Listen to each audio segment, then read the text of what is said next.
Assalamualaikum warahmatullahi wabarakatuh. Waalaikumsalam warahmatullahi wabarakatuh. Hari ini di ruang BK SMA Negeri 1 Bogor-Sari kita kedatangan tamu dari mahasiswa UIN Profesor Saifuddin Zuhri atau biasa lebih familiar dengan istilah UIN Zaizu ya. Di awal ini nanti coba bintang tamu kita untuk bisa memperkenalkan diri, nama berikut prodinya. Silakan Mbak. Saya Tita Nur Fitriana dari Prodi Hukum Ekonomi Syariah semester 4. Ya, saya Sarantika Sari dari Prodi Bimbingan Konseling Islam semester 4. Semester 4 juga, berarti kalian satu angkatan ya. Oke. Kalau boleh tahu kemarin pas lagi masuk di UIN Zaizu-nya sendiri, Mbak Tita dari jalur seleksi yang mana? Kemudian Mbak Sarah dari jalur seleksi yang mana? Kalau jalur masuk saya jalur mandiri. Oh mandiri, seleksi mandiri. Oke, dengan jalur tulis ya berarti ya. Oke baik. Terus kemudian Mbak Sarah? Sama, saya juga jalur mandiri. Oh jalur seleksi mandiri. Pas di SNMPTN nggak tertarik untuk ikut atau bagaimana? Iya, pas PAN PTKN waktu itu belum terketuk hatinya ya. Oh belum ya. Terus kenapa memilih itu? Motivasinya apa ini? Iya. Tiba-tiba tergerak hatinya untuk bisa mendaftar di UIN Zaizu Purwokerto. Mungkin karena lokasinya ya, karena dekat dengan kabupaten kita di Purbalingga, sementara lokasi UIN Zaizu sendiri di Purwokerto ya, kampus utamanya. Terus kemudian ada motivasi lain selain itu? Tertarik sama agamanya. Oh, tertarik dengan ilmu agamanya ya.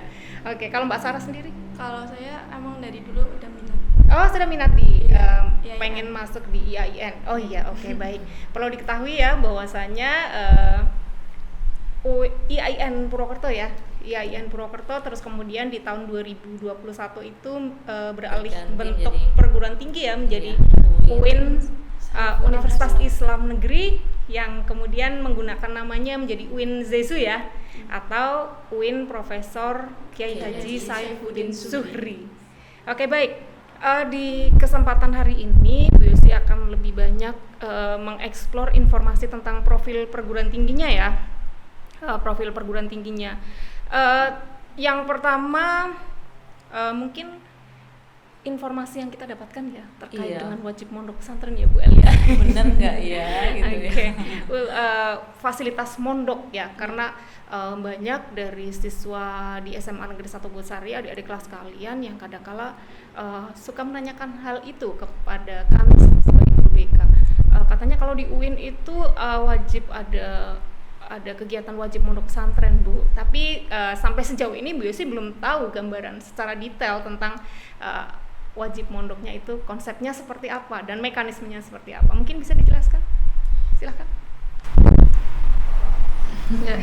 Kalau misal untuk wajib mondok itu kalau sudah lulus PTA PPI itu tidak wajib, jadi tapi ada kajian virtualnya Bu.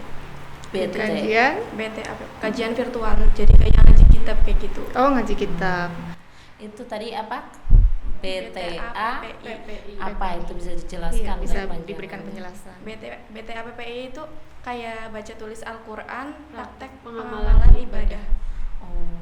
Jadi Berarti nanti di tesnya selain baca tulis sama sholat juga atau iya, sholat jenazah, jenazah, sholat sholat jamaah kosor, kayak gitu. Sampai sedetail itu ya ternyata.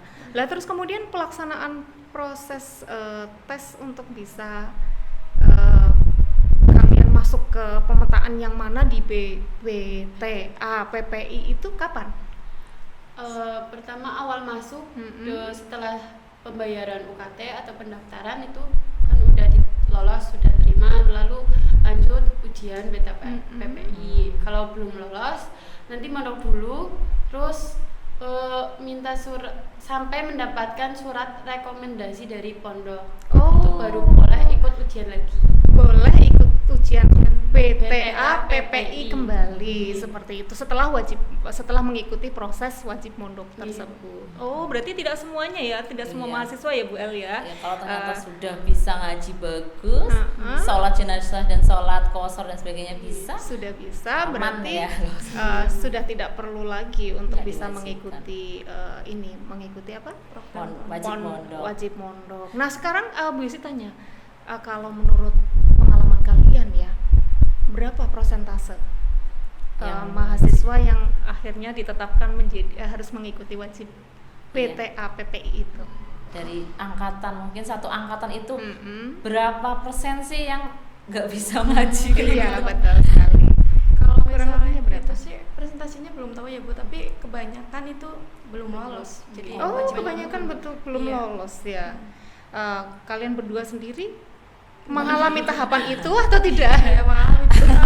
Berarti Mbak Ara wajib mondok, Iya. Mbak Tita juga. Iya. Oke, berarti Berapa bulan itu wajib Iya. pondoknya? Atau ukurannya semester atau ukurannya tahun seperti itu? Tahun. Selolosnya satu. sih Bu, tapi kadang ada yang selolosnya. Oh, selolosnya. Jadi artinya kalau seandainya kalian sudah dapat rekomendasi dari pondok pesantrennya, baru kemudian kalian bisa masuk kembali ke tahapan ujian Ujian PTA PPI. PPI. Oh, begitu ya. Berarti prosentasenya kalau boleh dibilang prosentasenya kecil ya, Kecil, siswa ya. yang begitu Dianggap. awal lolos di SPAN PTKIN atau jalur seleksi yang lain, terus kemudian di awal ditetapkan sebagai mahasiswa UIN, terus kemudian tidak kena aturan itu ya, tidak mengikuti program wajib mondok seperti itu, prosentasenya kecil sekali ya. Oke. Tapi mungkin bisa kita pesankan ke adik kelas kalau misal pengen ke UIN Saisu tapi UIN kok Saisu. tidak mau mondok, silahkan mulai sekarang berarti baca tulis Al-Qur'annya, hafalannya, sholat wajib dan sunnahnya silahkan dikencengin, dilatih ya Bu. Iya, Jadi benar, kalau betul. sudah Masih masuk ada cukup sana waktu ya. diterima, lolos, nggak usah wajib Oke. mondok. Oke, tidak perlu mengikuti prasyaratan wajib mondok. Lah terus kemudian Bu Esi tanya nih, korelasi dari PTA PPA itu tadi PPI, PTA PPI itu nanti kemana sebagai persyaratan untuk apa seperti itu? Jadi itu buat persyaratan untuk kayak KKN kayak gitu, terus PPL, terus juga sidang munakosyah yang skripsi. Oke, berarti hampir semua aktivitas akademik kalian itu hampir boleh dibilang selalu mempersyaratkan PTA PPI. sertifikat dari BTA PPI, Bu Elo. Ya berarti memang harus itu ya. Harus. Jadi kalau sekarang kita kan kalau kemana-mana ditanyain sertifikat vaksin ya. Oke, iya. Kalau mahasiswa UIN Saisu ditanyakan sertifikat itu. Sertifikat BTA PPI ya memang masuk akal sih ya kalau seandainya perguruan tinggi PTKIN itu mewajibkan mahasiswanya seperti itu, apalagi perguruan tinggi keagamaan ya Bu, Iya. kalau seandainya nanti lulus dari situ kok ternyata tidak bisa membaca Al-Qur'an, tidak tahu keren hafalan banget. satu pun kayak gitu ya, parah ya. Kalau Berarti- Desi bilang Keren sih ya UIN Saisu benar-benar maksudnya menjamin mahasiswa dari universitas tersebut benar-benar bisa bahasa tulis Al-Qur'an, mengaplikasikannya, persiapan benar-benar ya. betul. Lah terus kemudian tadi Anda sempat menyebutkan bahwa sebagian besar aktivitas akademis itu membutuhkan tadi sertifikat BTA PPI. Apakah hanya itu saja sebagai prasyarat untuk bisa mengikuti aktivitas-aktivitas akademik yang penting-penting tersebut?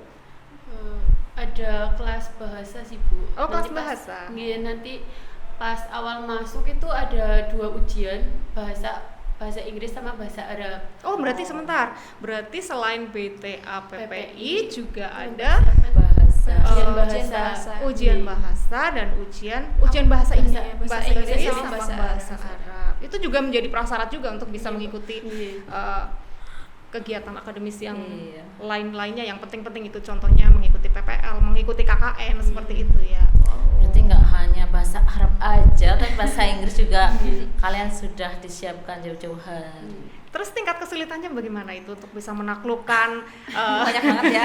iya betul, menaklukkan tes bahasa Inggris dan bahasa Arabnya. Tingkat kesulitannya sesulit apa bagi kalian? Belajar Bu, terus kayak penerapan waktu di SMA itu benar-benar soalnya itu udah keluar di situ. Oh, soal bahasa Arabnya khususnya Bahasa Inggris. bahasa Oh, bahasa Inggris. Inggrisnya. Oh, sangat membantu sekali ya berarti skill yang kalian dapatkan di SMA terus kemudian untuk bisa diujikan. Nah, kemudian kalian satu kali uji langsung lolos atau gimana dulu? Untuk bahasa Inggrisnya. Kalau bahasa Inggris ya ada yang sudah lolos, terus kalau bahasa Arab lah belum gitu. Bahasa Arab. Ya, yang paling sulit sih bahasa Arab. Oh, yang Bahasa paling Arab, ya. sulit karena kan bahasa belum Arab. kenal juga. Oh, belum kenal. Waktu Karena SMA kan Belum dapat. oh, di kurikulum SMA waktu angkatannya Mbak Tita sama Mbak Sarah ternyata belum ada Bahasa mata Arabnya nggak kuliah ada bahasa ya. Arab ya. Oke. Terus bagaimana cara Anda untuk menyelesaikan Iya. waktu itu kesulitan-kesulitan tersebut? sebelum kan udah bahasa Arab nggak lolos ibu, terus kita ikut kelas bahasa Arab. Bahasa Arab. Terus di pertimbangan juga absen, Mm-mm. tugas sama keaktifannya waktu pembelajaran di kelas bahasa Arab. Oh, berarti kayak semacam kegiatan ekstrakurikuler seperti itu atau bagaimana? Atau kuliah biasa belajar. sih, Bu. Oh, Kayak kuliah gitu. biasa. Juga UAS, UTS itu dipertimbangkan. Terus nanti nilainya dikualifikasikan kalau sudah mencapai nilai minimal 450 lolos. Berarti dia Iya. sudah berhak untuk bisa memperoleh sertifikat bahasa Arab. Bahasa Inggris juga tadi minimal 400 gitu. 450. Oh, Udah berarti lolos. skornya 450. Oh, Anda berdua sudah lolos? Pas bahasa Inggris. Alhamdulillah. Oh, sudah di Bahasa semester Inggris. 4 sudah lolos. Ya. Tapi pas bahasa Arab Mbak Sarah kan belum, Mbak Tita juga belum. Tapi bahasa Inggris langsung lolos. Langsung lolos Oh, berkat oke. pengalaman di SMA Bobot Sari. Ternyata bisa Iya, ternyata mengandalkan bisa. itu ya. Adik-adiknya, adik-adik kelas nih, bahasa Inggris ayo. jangan pusing-pusing, jangan malas-malas ya, karena Iya, berguna ternyata. sekali gitu. Ternyata belajar sungguh-sungguh di SMA saja sudah cukup bisa menaklukkan Iya, jenis tes membantu. bahasa Inggris di UIN Zezu. Seisu. Oke, baik. Itu terkait dengan beberapa prasyarat akademik yang harus kalian penuhi ya di dalam rangka kalian menuntaskan pendidikan kalian di di UIN Zezu ya, pada prodi-prodi kalian. Terus kemudian yang berikutnya, ada nggak beasiswa di UIN Zezu? Kalau untuk beasiswa itu banyak sih Bu. Oh, di banyak ya. Iya, jadi Apa ada aja yang contohnya? KIPK, Yang besar-besar. kayak KIPK, terus beasiswa kayak BCA kayak gitu. Terus dari bank-bank, dari LIPS siapa ya? Yang dari prodi sendiri kayak gitu. Terus kemudian mudah nggak untuk bisa mendapatkan fasilitas beasiswa yang tadi kalian sebutkan itu? Kalau misal untuk beasiswa sendiri sih saya juga sudah pernah daftar ya Bu, tapi Oh, oke. belum diterima juga. Prasyarat yang paling harus, Iya. yang paling berat yang harus kalian penuhi apa di situ? Itu kayak apa sih ya? Nilai, mungkin lebih pada nilai atau Kayak itu sih Bu, kayak berkas-berkasnya. oh Apa berkas aja berkas. berkas? Apa contoh berkas yang paling menghambat sekali untuk siswa mendapatkan fasilitas beasiswa ya? Biasanya Apa contohnya? slip gaji orang tua, terus pendapatan orang tua juga kayak gitu. Oh, pendapatan orang tua itu yang kadang-kala pendapatannya ternyata besar, ini nggak layak untuk dapat beasiswa mahasiswa kurang mampu seperti itu. Oke, itu tadi terkait beasiswa. Mbak Sarah dan Mbak Tita sudah sedikit memberikan gambaran informasi terkait dengan jenis beasiswa yang tersedia di UIN Zezu. Mungkin dengan bekal informasi ini terkait dengan beasiswa, nanti adik-adik kelas kalian bisa punya sedikit gambaran bahwa mengambil kuliah di UIN Zezu bisa punya kesempatan untuk dapat beasiswa seperti itu. Oke, terkait dengan beasiswa masih nih, Bu Yosi dengar ya kalau KIP kuliah bukan hanya mendengar saja ya Bu El, melainkan memang faktanya seperti itu bahwa KIP kuliah kalau di perguruan tinggi di bawah Kemenristek Dikti itu kan Langsung. di awal kalian sebelum masuk ke jalur seleksi udah bisa daftar ya Bu El. Iya Tapi sih. kalau setahu Bu Yosi kalau di Kementerian Agama sendiri nanti data KIP kuliah itu ngambilnya dari EMIS ya. Tahu nggak dari EMIS? Kalau kita Dapodik ya, kalau sekolah di bawah Kementerian Agama kan pakainya EMIS ya. Pernah ada yang punya kesulitan untuk bisa mengakses KIP kuliah? Kalau saya sih belum itu Bu, belum mencoba. Oh, belum coba karena memang nggak punya nggak ikut KIP Nggak punya kuliah KIP. seperti Nggak punya juga, itu. Mbak Tita juga nggak punya kan? Nggak. Oke, berarti didanai dari reguler ya, tanpa bantuan atau subsidi pembiayaan kuliah. Apa ini ya karena mereka dari jalur mandiri makanya agak Oh Enggak juga iya ya? juga. Semuanya kayak gitu sih Bu. Oh, sama. semuanya kayak Sama. gitu. Sama. berarti kalau di UIN walaupun jalur mandiri punya kesempatan mendapatkan Mendapatkan beasiswa. beasiswa Sama. KIP kuliah khususnya. Nol UKT pun juga bisa Bu. Oh, nol UKT. Nah, coba ini yang menarik diceritakan. lagi ya. Karena tidak semua Iya. perguruan tinggi punya beasiswa 0 rupiah. Iya, oke. Beasiswa Rp0 itu bukan KIP ya? Bukan. Bukan. Bisa dijelaskan beasiswa Rp0 itu yang seperti apa dan bagaimana kriterianya? Kalau misal Rp0 itu dari beberapa prodi ya Bu, dari kayak misal dari prodi ya, terus pengembangan masyarakat Islam, dari PMI, terus prodi studi agama-agama, terus dari prodi pendidikan anak usia dini. Pendidikan anak usia dini. Oh, artinya Yang- fasilitas UKT Rp0 itu tidak Semua tidak merata. tersedia di semua prodi seperti Tapi itu. prodi-prodi tertentu. Prodi tertentu. Tapi dari prodinya Mbak Sarah kan tadi BKI, itu ada apa enggak? Belum ada Bu. Belum ada. Oh, belum ada fasilitas Mbak. KIP Rp0, Mbak. Belum ada juga. Belum. Berarti Tapi terbatas dari- masih ya? Iya, tapi Terbatas dari sekali. fakultas syariah itu ada yang masuk Rp0 di perbandingan mazhab. Kalau di prodi saya Perbandingan belum. mazhab. Oh, Belum ada. oke. Berapa kuotanya sih kalau boleh tahu? Kalau UKT Rp0 itu. Iya. Untuk kuotanya itu ada 25 orang Bu. Oh, Setiap prodinya. Oh, setiap Setiap prodinya. prodinya. Berarti sebenarnya lumayan ya jumlahnya ya. Kalau seandainya 5 prodi saja kan berarti 125 ya, 125 Iya. anak yang bisa punya kesempatan untuk dapat beasiswa Rp0 itu ya. Beasiswa Rp0 apakah berlaku sampai kalian lulus atau hanya di semester tertentu saja? Sampai lulus. Sampai Oh, semester sampai- 8 sih. Oh, sampai semester 8 ya. Kalau sampai belum lulus juga lah mungkin Tambah. dibebankan Banyak ya. Berarti nanti ini catatan juga ya buat adik kelas. Iya. Untuk Rp0 ternyata tidak semua prodi tapi cuma beberapa Beberapa prodi prodi yang tadi beberapa disebutkan. Apalagi coba tadi satu prodi apa? Studi Perbandingan agama-agama. mazhab, Perbandingan mazhab, studi agama-agama, studi agama-agama, pendidikan Islam anak usia dini, Terus pengembangan masyarakat Islam. pengembangan masyarakat Islam. Terus apa? Tadi itu Mazawa apa itu ya? Singkatan dari manajemen zakat dan wakaf ya. Oh, iya. Kayak prodi-prodi yang unik-unik Ah, ya. yang unik Bu. Prodi yang unik-unik. Kalau yang umum-umum kayaknya belum ada. ya. Belum belum ada ada, fasilitas Bu. UKT. Peminatnya juga banyak sih Bu. Oh, peminatnya Pasti. banyak ya, pasti rebutan Saya ya. juga kalau masih muda pengen yang Rp0 Oh ya. iya, bisa kuliah tanpa biaya ya Bu Iya. ya. Oke baik, beasiswa Rp0 itu menarik sekali menurut gue sih ya. Tapi hanya prodi-prodi tertentu saja yang bisa terfasilitasi oleh jenis beasiswa tersebut. Nah, mungkin bisa ada punya pengalaman yang bagaimana kriteria orang Iya. yang bisa dapat Syaratnya. fasilitas UKT Rp0 itu, yang kayak apa? Yang pertama itu ada juga yang dapat beasiswa Rp0 itu yang hafiz minimal Oh, hafiz hafalan Quran. minimal hafalan 10 juz. 10 juz. Jus, ya, itu mas kameramen bisa nggak ngaji?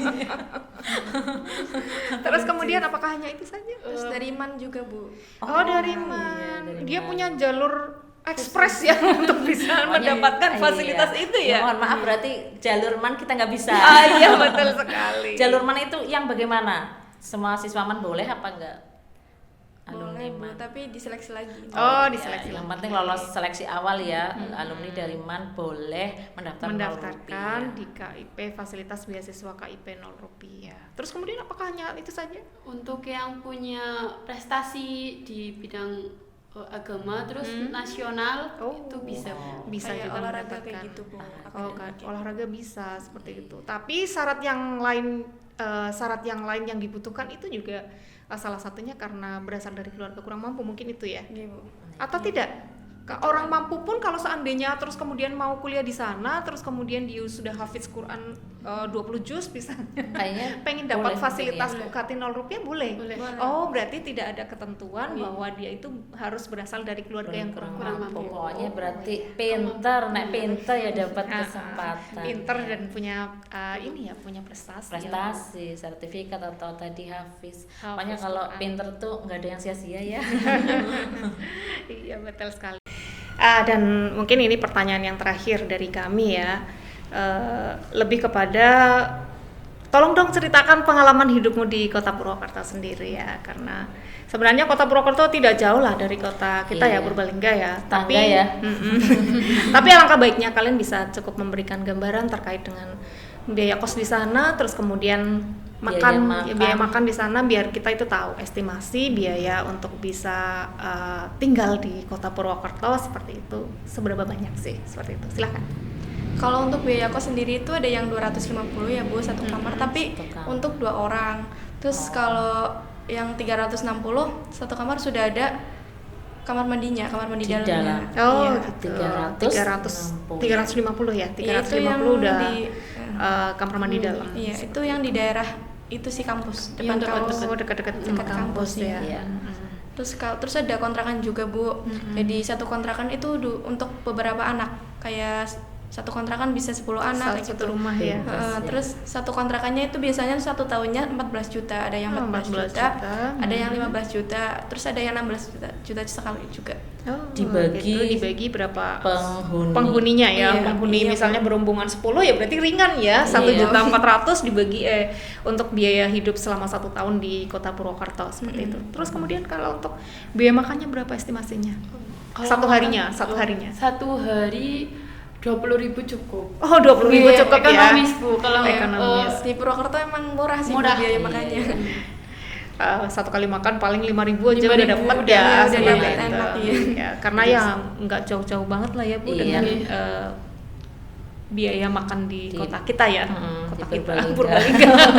masih ekonomis terjangkau. lebih terjangkau lah dibanding dengan kota-kota besar lainnya seperti itu. Mungkin itu saja Bu El. Iya, kayak pesan mungkin ya Oh, bisa iya. disampaikan, Pesan pesan untuk yang adik bisa kelas, disampaikan untuk betapa adik kelas. menyenangkannya kuliah di UIN Seisu gitu ya. Silahkan disampaikan mungkin dari Mbak Tita dulu. Untuk adik-adik kelas yang mau lanjutkan di UIN Seisu, segera bergabung dengan kami karena kami juga di sana banyak belajar agama, banyak belajar pengalaman juga di organisasi. Jadi mari bergabung dengan kami semua di UIN Seisu. Oke.